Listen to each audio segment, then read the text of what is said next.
In this lecture, I'm going to teach you about the elastic and inelastic collision that is an topic of class 11th physics book.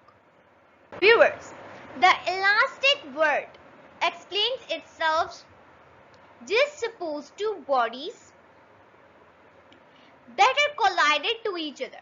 Now, we know that when two bodies are collided to each other, that collision result depends on the nature of that bodies.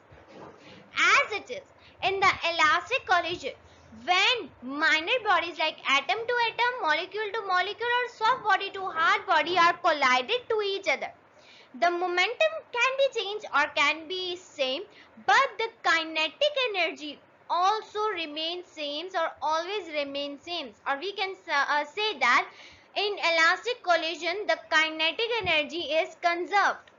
How? Just see in this diagram. Let me just change the pen. Okay. This is the condition of the before collision. When these bodies are collided to each other, there is no change of the kinetic energy. As this body was going at this direction, this body was also going at that direction. The direction of the motion was same, but after collision, there is no change in direction. The direction remains same. The kinetic energy remains same.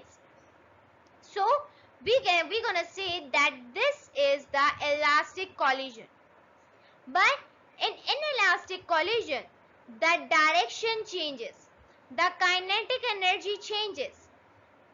As I taught you that elastic collision depends on the nature of that body. Oh, let me explain the inelastic collision first, then I'll tell you about the nature. Now, in an elastic collision, when two bodies are collided to each other, their momentums change. Now, momentum is the motion in a body. The motion changes. If this body is going in this direction and this body is going in this direction, so the direction would be changed.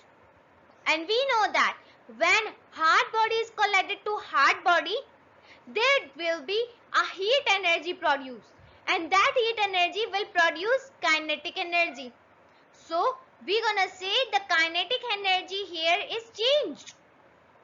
Now just let's see in this picture. Now here the direction is opposite, but when these bodies are collided, the direction becomes totally opposite. So we're gonna say this is an elastic collision. As I told you that the collision's result depends upon the nature. So here the nature of the body is hard body to hard body. Now just suppose in inelastic collision, when a basketball or a soccer ball is collided to each other, if the direction is just say the direction is same. If these bodies are collided, this body will turn its direction because of the more mass. So we're gonna say that is an inelastic collision because the kinetic energy is changed. But in elastic collision, the kinetic energy does not change. If the body's direction is this and this body direction is this, so there would be no change. The direction would be same. So there would be no momentum change. Kinetic energy would be reserved. So we can differentiate between the elastic and inelastic collision by the kinetic energy, or we can say that kinetic energy is the main factor. And this is all about today's lecture.